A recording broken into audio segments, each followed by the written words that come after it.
So my name is Scott O'Brien. I'm from London. I was originally born in Essex, but I've lived in London since the age of 5. I grew up in Romford, in East London. I went to a Catholic school in East London. It's quite a rough school. It was in Becontree Heath. It's no longer there. Yeah, it was. My parents split up when I was young. When I was around about 7 years old. I was brought up mainly by my mother, and we lived in a council estate in Romford. It was quite a tough area. We weren't very rich. It was quite poor, but it was a loving family. My mum was extremely loving. She brought me up in a loving atmosphere. I went to a school which is, even though it was in quite a poor area and a rough area, and had low academic achievements coming from the school, they tried to instill good values into the pupils, and I think I was receptive to that. As I was growing up, I was brought up a Catholic, but my parents I think they were nominal Catholics. They were Catholic in name, they would go to church only for weddings or for baptisms or funerals. So, but I went to this a Catholic school, and they encouraged me to go to church. And that's when I around about the age of 13, 14, I started finding out about God and who God was. And I think the church instilled in me a good sense of who God was. And they gave me a good sense of spirituality, which I've carried on for the rest of my life. Leaving school, I didn't know what to do when I was about 16, 17. I went on, when I was attached to the church, I went to a place in south of France called Lourdes, which is a pilgrimage site. And over there I worked in the hospitals, and I was helping the elderly. We took elderly from our diocese, our church, to the pilgrimage, and I met a nurse when I was over there, and we started talking, and I was really interested in his job, and it was a job about caring for people, for nurturing people, for talking to people, and I felt an affinity towards that.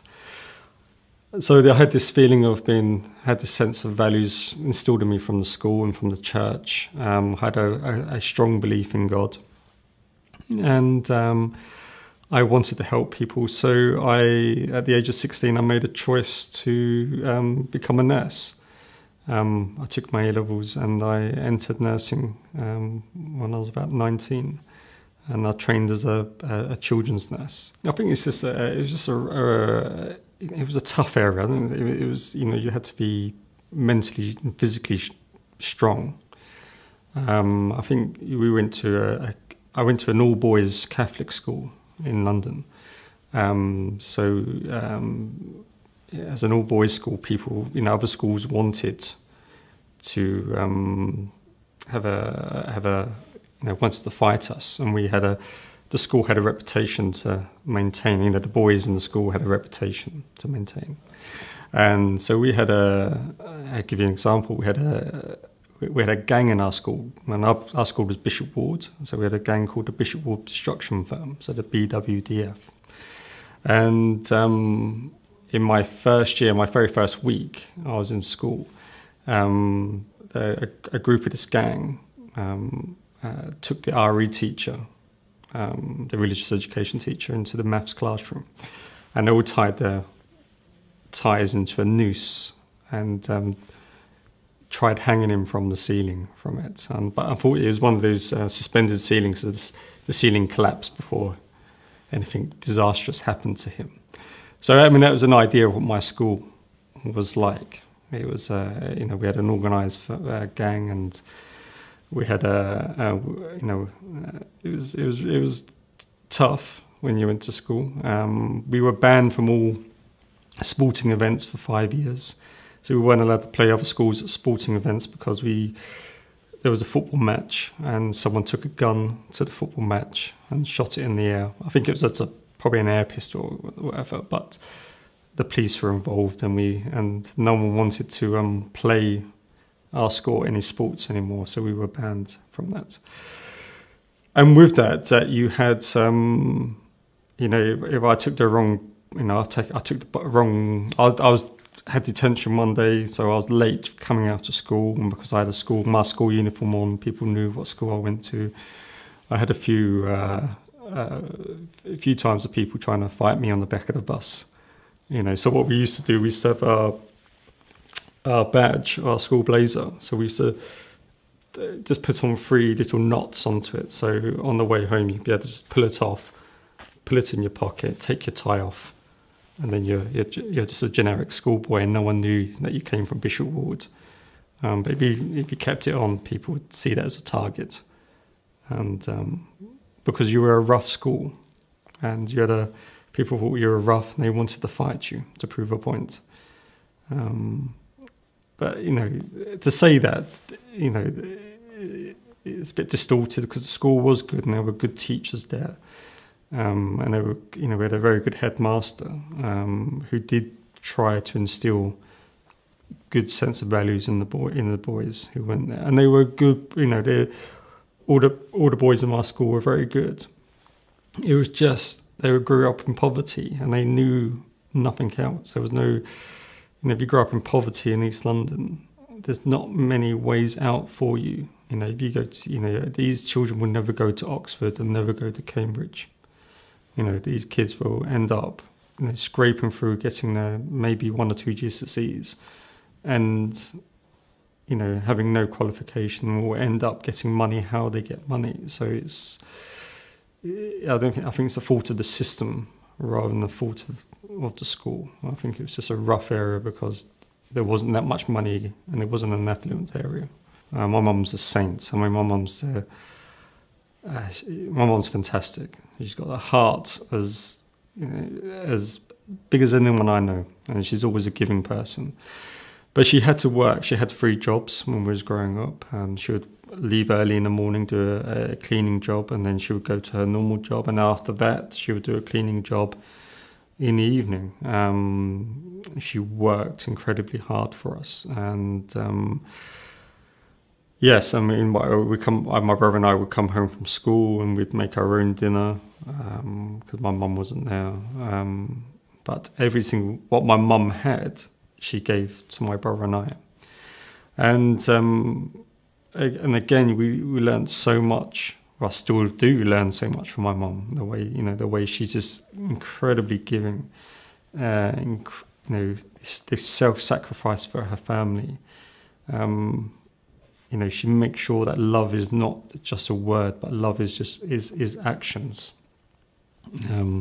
So my mum worked incredibly hard, and I'm always appreciative of that. The church gave me a sense of spirituality. The Catholic Church is a very spiritual place, and they teach you this.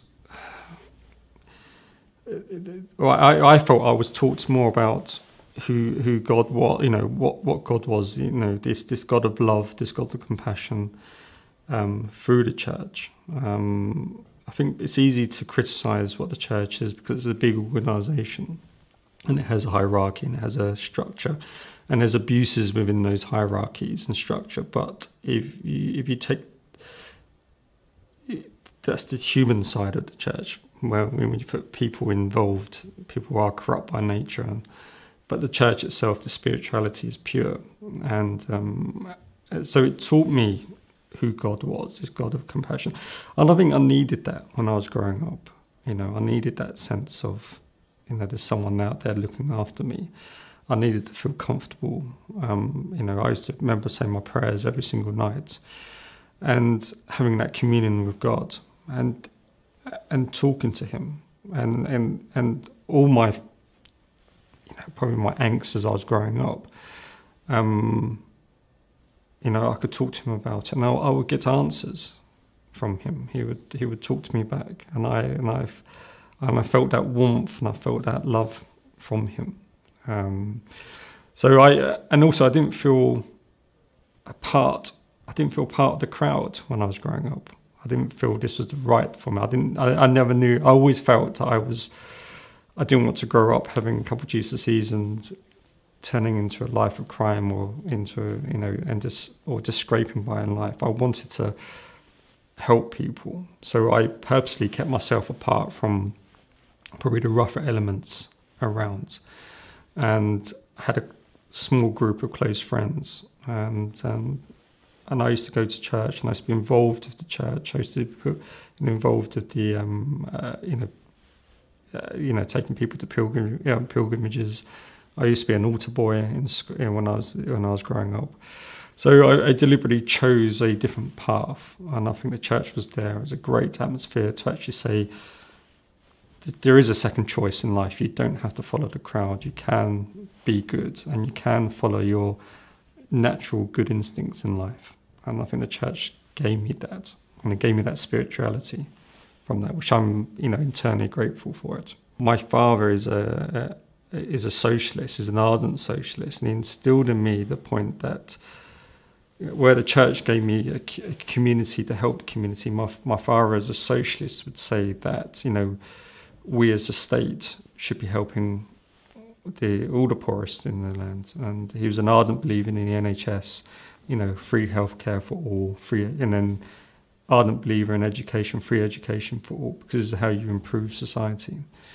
So going from that, I had these principles in me to go, to go help people, to go wanting to improve society, not to be just part of society, but to actually improve society, improve the living conditions and the health of all the people around me. It probably sounds more saintly than what it is. I mean, I was a 16-year-old boy, and I still did 16-year-old boy things. I did. I think that's the contradiction in my life. When at that age, I still went out, and at that age, I was drinking with my friends, or I was, doing other things as well. And I think at the age of 16 as well, I did go off to, up to the age of 16, I was genuinely, trying to do my best. I think at the age of 16, I was tempted by the world, and I went out and sampled the world until I was about 18. And then I felt that, when you go out and sample what you think are the delights of the world, it's quite a vacuous state. There's nothing there to fill you up. When I used to go to church, I used to come home feeling whole and filled, and feeling really good about myself. And when I went to my 16 years, my 16th birthday, and I used to be going out to my friends, going to nightclubs and other places. I was filling my life with meaningless, what I thought were,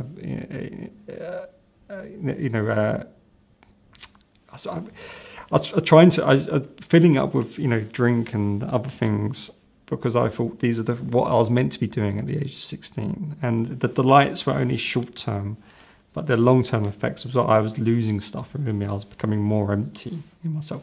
And I felt that when I think I was about 18, I felt this emptiness inside of me, where as I was before when I was 16, 15, I felt quite full when I went to church, and I felt quite sated, for want of a better word. I was filled up with love. I felt genuinely happy with myself. When I was 18, I wasn't that happy, because I was substituting those for short-term enjoyment.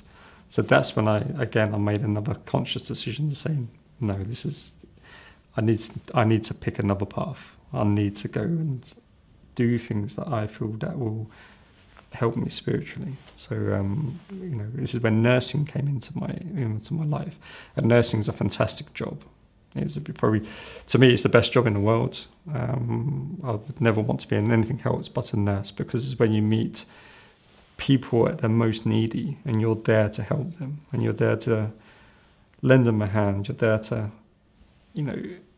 curing people is not just about giving them medicine. It is about taking that whole person and leading through a journey to, hopefully health. And talking to people, and I really enjoyed that. So I think nursing was a great career for me to start actually giving me some meaning back in my life. I mean, my dad's very good. My dad's got very strong principles. and he's got very strong socialist principles. I mean, which he, again, which I said earlier, he instilled in me, about giving back to the community. And my dad has his faults, like we all do. My dad was brought up in a very poor community, and he didn't grow up any qualifications. He's a very clever man, but no academic qualifications. And my dad would probably do things that were on the other side of the law. And he taught me not to do that. So I learned from example from my father, very strong principles, but he would, again, his way of working, his way of getting money was something that I, didn't want anything to be a part of. I wanted to earn my money through life. I wanted to be physical graft and, to earn my money and to pay my taxes. And so it was very good. My dad's a positive role model for what values he gave me, but he's also a very positive role model for not to be what he does.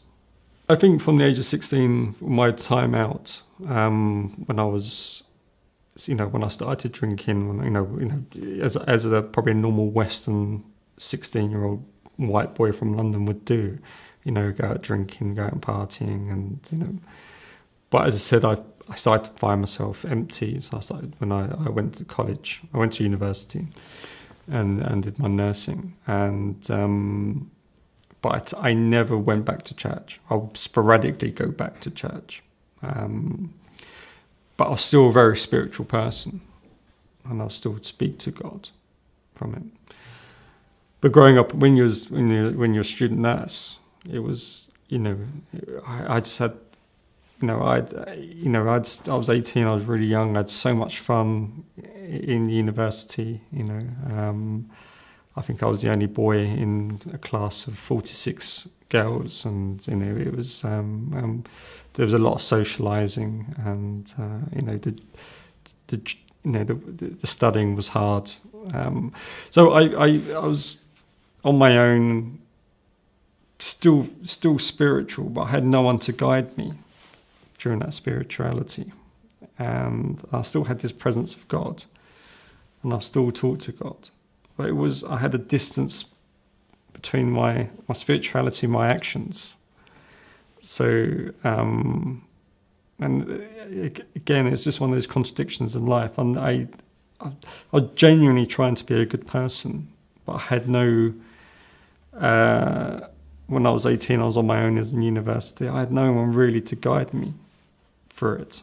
And I was doing what I felt was good for me, what I felt was, what I was chasing enjoyments as well as still trying to keep the spiritual side. So I wasn't a bad person. I think I was just a little bit lost when I was during university.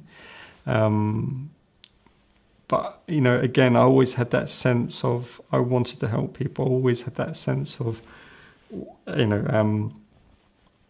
was more to me than going out on that.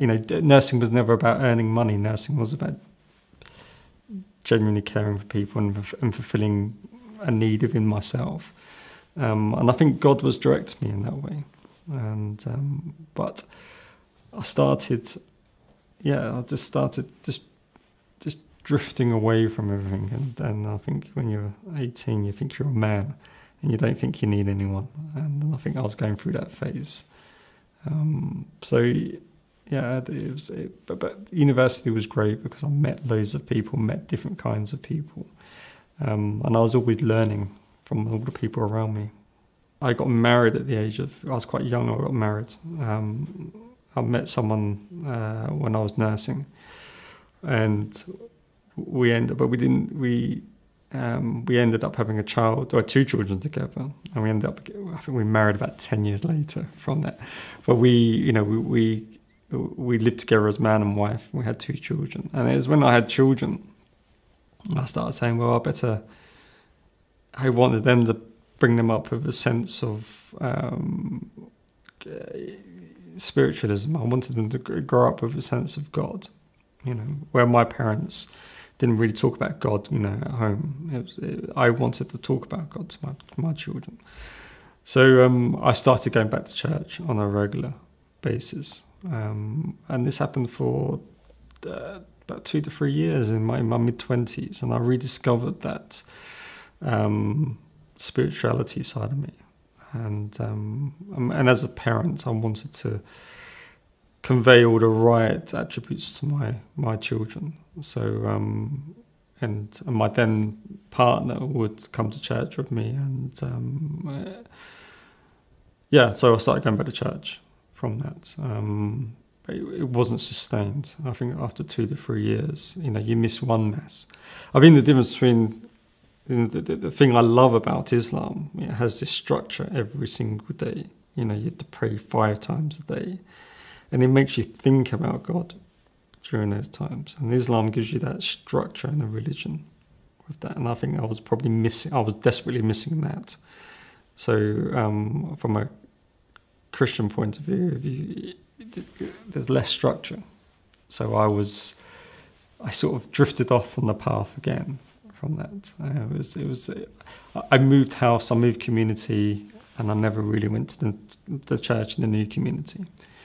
So I sort of then drifted away again, but always trying to keep this sense of spirituality in myself. I think it's you have a Western press that look at, there's 2 parts. One is the Western press looking at Islam, and then the second part is the way Muslims hold themselves in society. And I think one is the Western press had a rather negative view on Islam. When I was, I used to be a vegetarian, and the thought of halal, slaughtering a cow, not stunning it beforehand. And I never knew all the Islamic, the proper Islamic practices then. So I thought halal was a torturous thing for animals. Why would you want to slit an animal's throat and let it suffer and let it die? To suffer the way it dies. If you're going to kill an animal, stun it first.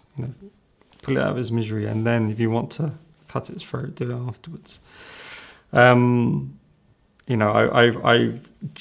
genuinely thought that, and I hope I get forgiven for this, but I genuinely thought that Prophet Muhammad was someone who just went around. He was a trader, and he went around picking up all these stories, and the Quran was just a mix mash of Judaism and Christianity, and the stories that are in the Quran are just rehashed stories from. So I didn't think, what's new about Islam?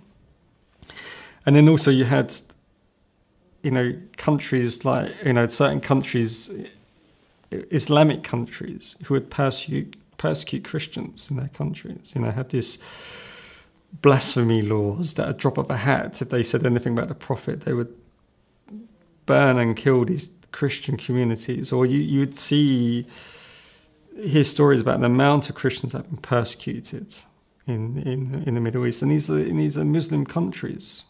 Or if it's that kind of religion, why are they persecuting Christians for?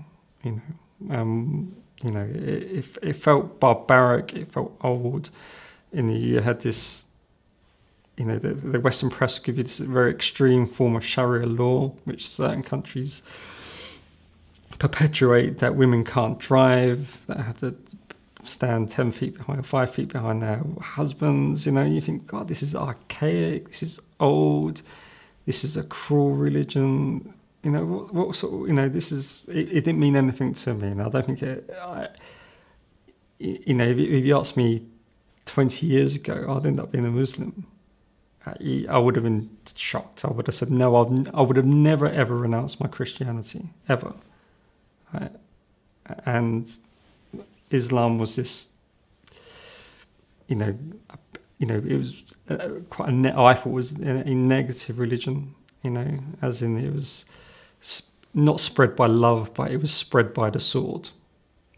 So what sort of religion is that? So that was my first interaction with Islam.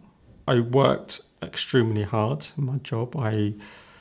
I said, I love nursing. I felt my career was in nursing. I worked in children intensive care, so it's where children on life support machines. So it's a very hard, emotionally taxing job, because unfortunately you see multiple children that die, the children that die in your arms that you would resusc. They would, unfortunately, some do not make it. So it's a hard job. I worked incredibly hard. I was going through different. I was trying to. I was doing I was doing lots of courses, my intensive care courses. I was trying to bring up my children. I was trying to pay my bills. So life was incredibly busy. It was incredible. Having two children, trying to pay the bills, trying to juggle a career as well. And I always felt it was very important that I spend as much time as I can with my children. So I wasn't never trying to be an absent father. On my days off, I'd fill my time with my children. I'd sit down, do homework with them, and read with them.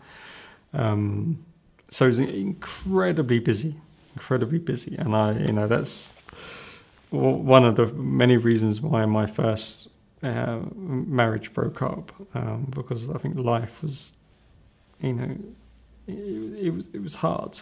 I had split up with my ex-wife, and I was living alone from that, and I had this choice in my head, and I've always had a real sense of God, always had a God, and I've always prayed informally. I've always talking to God of all my problems in my life, but every single time I'd always let Him down, because He'd always tell me what path to choose, and I sometimes choose His path, which is the harder path, but more or less I choose the easier path, the path I wanted to go down on, and every single time He would always guide me back. He was always there for me, and I think I started begrudging that. I started begrudging that someone was there for me, and I couldn't understand that. I keep on making these mistakes. I just spoke up with my wife. I wasn't. It was quite. I was in a lot of turmoil, emotional turmoil at this time, and I couldn't understand why God would always be with me. Why would God always? I've made plenty of mistakes in my life. How can He be so forgiving? And I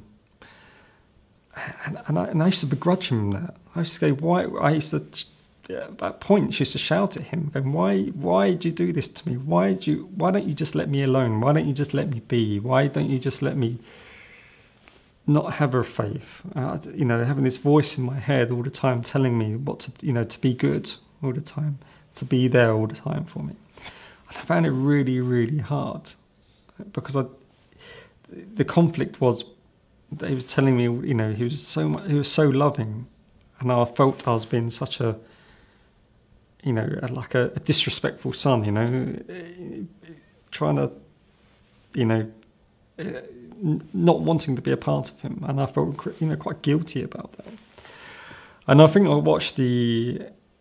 during that time there was a film out called The Passion of the Christ, and it really affected me, and not in a way that I thought it would, because I felt incredibly guilty that this man died for me, as my Christian faith was saying, that Jesus died for me, and I didn't want anyone to die for me. I don't think I was ever good enough for anyone to be hung on a cross and be killed, and I didn't want that, and I felt it made me feel extremely guilty about myself.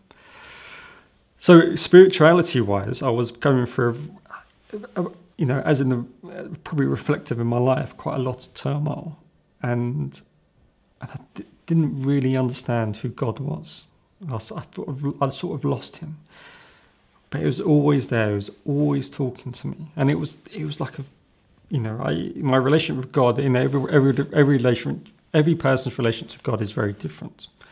I have a very my communication with God, I I can feel him even when I'm breathing. I feel him in the air around me. I have a sense of him around me all the time, and I struggled with that.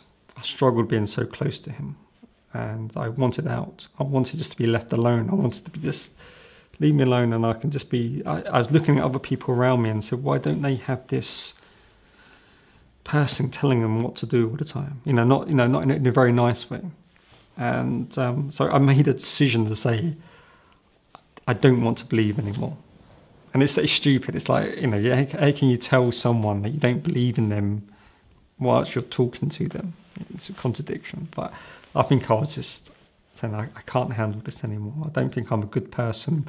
I failed in my marriage, which I was desperately upset about, because who wants to get divorced? You don't ever get married to get divorced. I was living away from my children, even though I had very good and close contact with my children. I felt I was, I think I didn't deserve God speaking to me. I didn't think I deserved him being, directing me. I think there's plenty of other people in the world he could have helped, better people than me.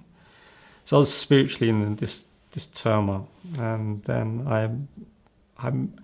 I began to work. I was working in a private hospital, and I was a manager there. And I was introduced to this a Muslim pharmacist, and just meeting her just turned my life around. It was just amazing, and here was this Muslim pharmacist, and she was probably the most. She was, when I was just to be a Christian, we used to term being called a witness. You're a witness to God, not because of what you said, it's because of your actions. Okay, your actions, tell you that you believe in God. Many people can talk about belief in God, but it takes a good person to have all their actions emanating from God and doing everything for God. And this person was just immensely spiritual, or is immensely spiritual. Everything that she did was from God. She had a complete love of God. And you could see it in this person. This person had an aura about her of absolute serenity, that she was at one with herself, at one with God. And I said, I want that. I want what that person's got, and I don't know how to get it. So I would strike up a conversation with her.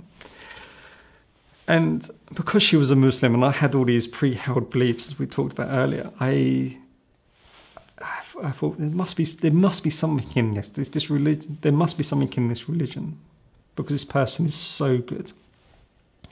So I used to talk to her about it, and I used to argue with her all the time about Islam, because I wasn't accepting of it at first, and my conversion is a very slow conversion, and she would just very patiently talk me through what Islam was. And I'll go, why do you wear hijab for? Isn't it demeaning on women? Why do you wear this hijab?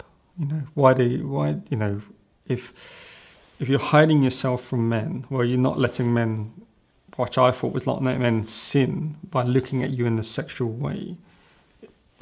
Why isn't that the fault of men? Why can't men control their lusts? Why do women have to cover their hair up for men to control their lusts? And I'd ask questions like this, and she would come back to me in a very eloquent answer. That's not the story. The story is about being being discreet about yourself, and not for men seeing you as a person, not as an object. And the way she would talk, that did make sense. And then I would go on to the next subject and go, didn't the Prophet Muhammad just make up all these stories? And she'd go, well, let's go back and we'll read some of the Quran. And then she would talk me through the Quran. And, there is something more to this. There's something in this book. There is something about that man called Muhammad. There was something there. And then, but again, I would argue. Again, I go, okay, why do you have apostasy laws in certain Islamic countries. And the Quran says there is no compulsion in religion. How can you be Islamic? How can they follow the Quran if they're willing to kill people because they don't believe in Islam anymore? And then she would go back to me and calmly speak, and calmly talk to me, saying, well, what I hear in the press is not always true, and the way people interpret Islam can be different, but she can only tell me her faith in Islam. And slowly, it started making sense. Over a year, it started making sense. And the first time I asked her out for just to come to a party, but it was a party for the whole hospital, so it wasn't a date. I just wanted her to come along, and I could talk to her then. And I met her at the party, and I was, I was very drunk when I met her, right? And she just talked to me that night, and that was the last time I've ever had a drink, because the way she talked to me that night was saying, she just completely saw through me, and got to the person inside who I wanted to be. And she spoke to that person who I wanted to be, not the person who I was. And Islam gave me that. And the way she talked about Islam was giving me those directions to be that person, to be that spiritual person, to refine God, actually to start listening to God and listen to God through not just my inner voice, but listen to God through the Quran, to say, these are the things I want you to be. This is the person I want you to be, Scott. I want you to be righteous, and I want you to be merciful. I want you to be, your belief in God has to come out through your actions. And I think the structure of Islam and this belief in the oneness of God and the prophets, gave me that. It gave me that structure. And to that point, it's a very poor analogy, but I felt always had something missing inside of me. I felt like an empty, of a puzzle with one piece missing. There was always a gap inside of me, and it's like Islam come along and filled that gap for me, and I felt then completed. Christianity is incredibly good at giving spirituality.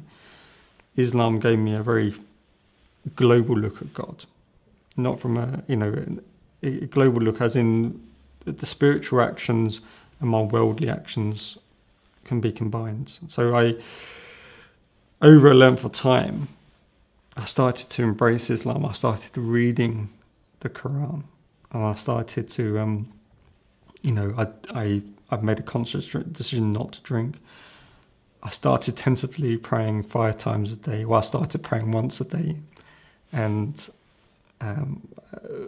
the person I met, who's now my wife, would show me how to pray at first, and just very gently teaching me. And she was such a gentle teacher in Islam. It was amazing. This is someone I needed, and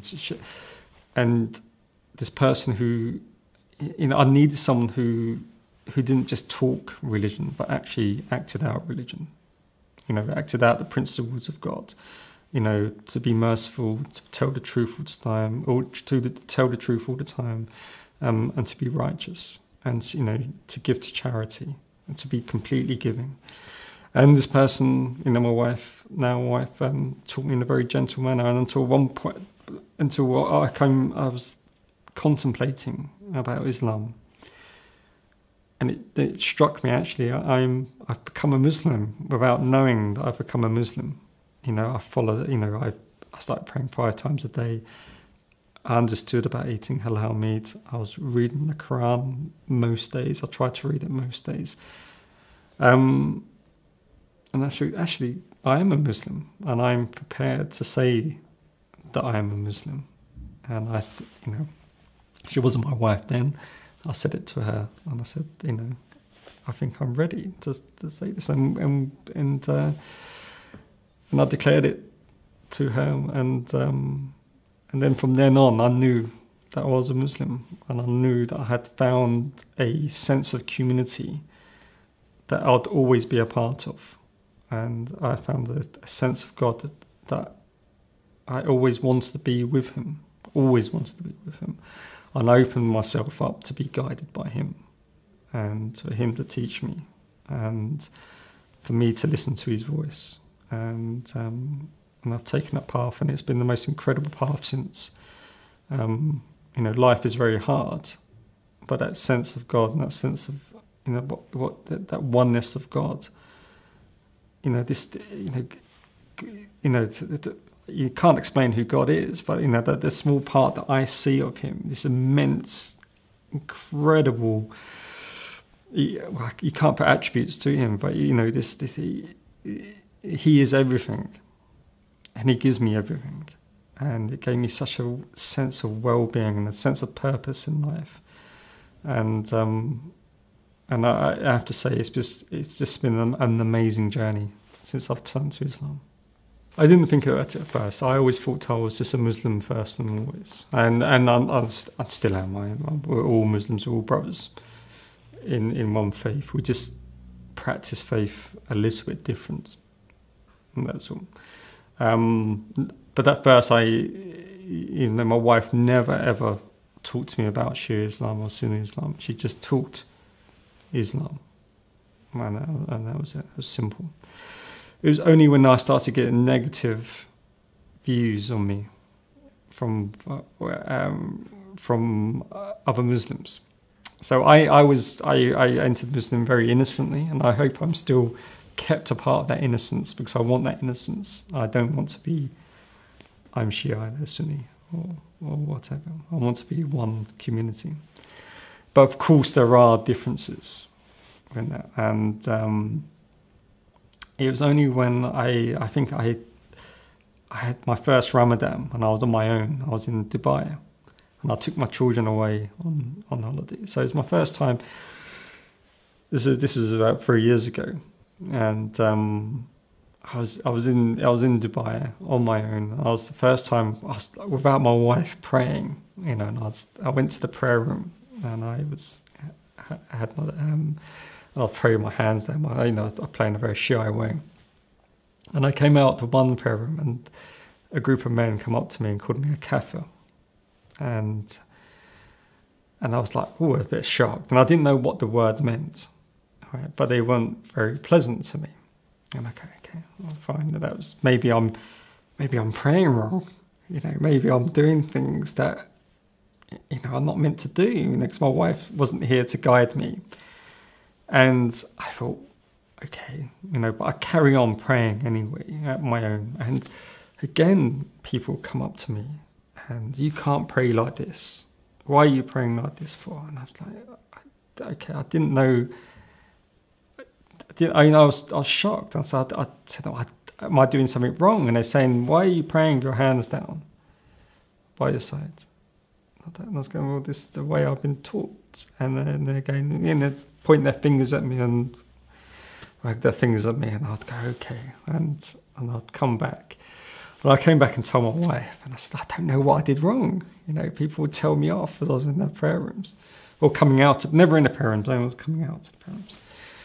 And she goes, no, they're just, you don't anything right. It's just, they're small-minded.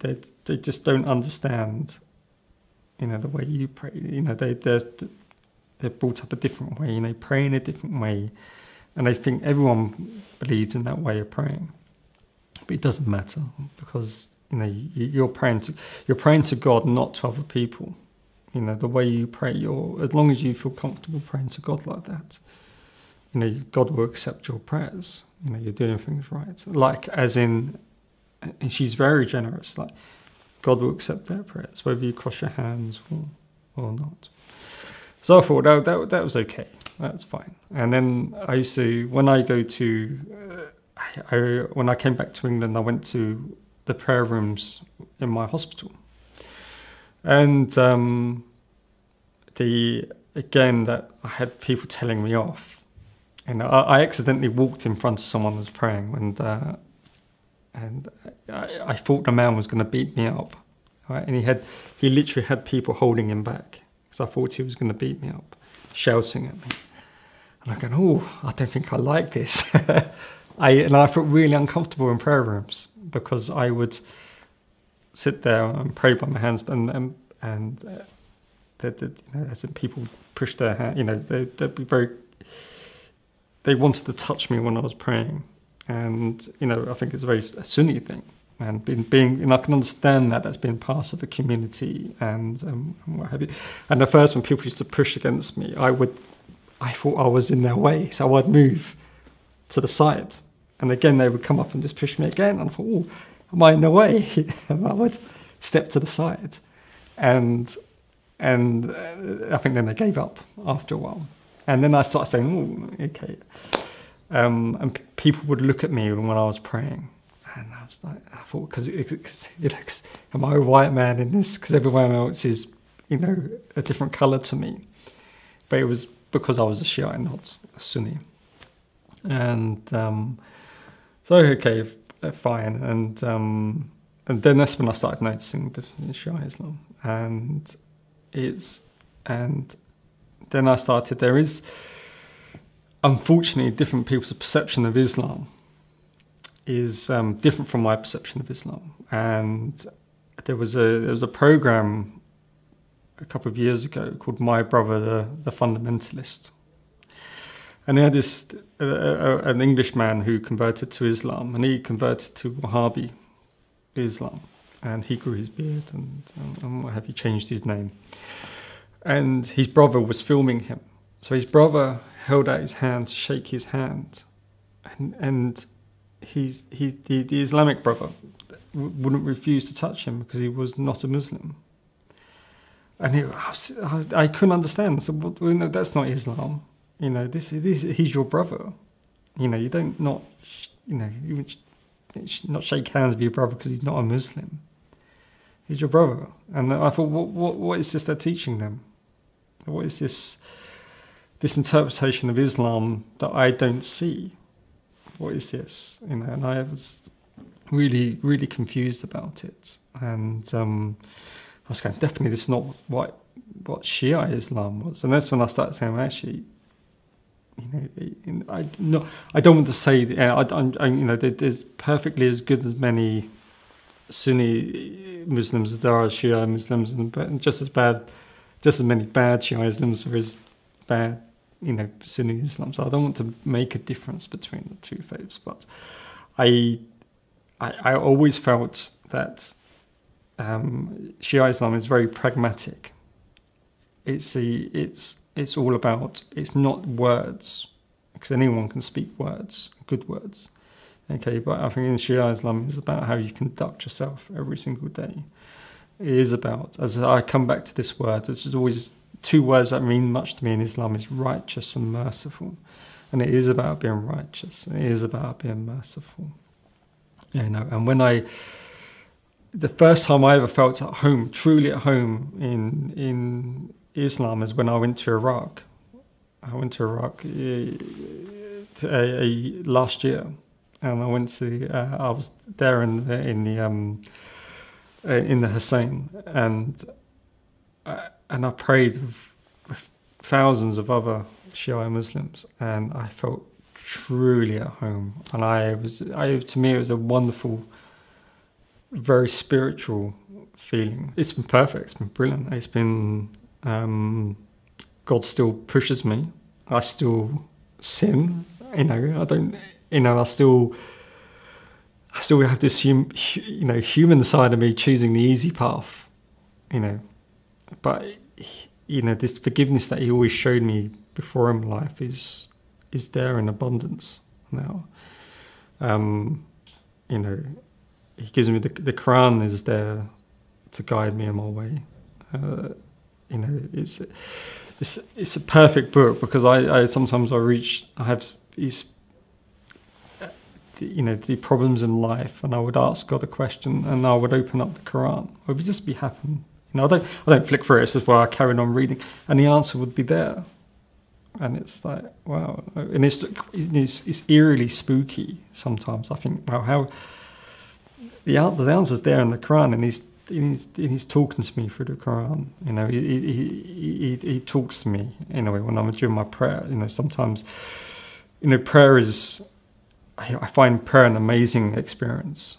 You know, because every so often I'll have a prayer and I feel like I've gone to a different place, and I will be lost within my prayer, and I don't know where, you know, it is, and I feel that communication with God. I feel like I say my prayer and I'm at the edge of an abyss, and before me is this immense nothing, you know, immense, you know, I don't know, immense feeling of God in front of me. It's so huge, and I feel like I'm talking to Him personally during my prayer, you know, and it's a very weird thing to say, and it's, you know, I try, you know, I'm sure other people have experiences like that. It's you know, it's nothing you talk about every day. I talk to my wife about it, but yeah. So in my journey through my last 2 years has been, you know, it's given me a sense of who I am. It's given me a purpose in life. It's given me sometimes to say, having the courage to choose the harder path in life. You know, to take the harder path, which is the path to God, not the easy path, which is the way, you know, which is the wrong way to take. And it's given me an opportunity to live my life in a righteous way, in a goodly way. I think it's impacted on my children, because I think my children see me, in the last 3 years, you know, they've seen a different father. I'm still the same father, I still love them just as much. But now they see me, you know, having, you know, virtues and strengths that I carry on every single day in my life. So Islam has completely changed my life, and it's been just dramatically for the better. And it's still hard. God still gives me very hard questions about myself, and because I won't be able to grow unless He doesn't push me. But every day He pushes me. He knows exactly when I need to be pushed, and He knows exactly when He needs to carry me. And and I feel like I have a beautiful relationship with Him. Again, I'm able to.